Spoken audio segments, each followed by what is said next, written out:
నాశనం అయిపోయారు. తినడానికి తిండి లేక, తాగడానికి నీరు లేక, ఆయన ఎక్కడ పడుకుందామో తెలియక కొన్ని రాత్రులు గడిపేసేసారు.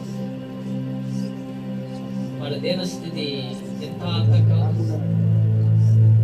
వాళ్ళ దీనస్థితిని తీయడానికి ఒక పక్క గవర్నమెంట్ అనేక మంది ట్రస్ట్లు పనిచేసాయి, ప్రజలు పనిచేశారు.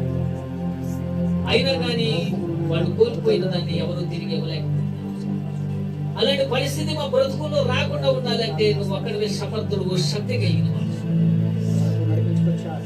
నీ కృప మాకు దయచేయండి. ప్రార్థన మమ్మల్ని ఎడమై అపాయం నుంచి, కీడు నుంచి,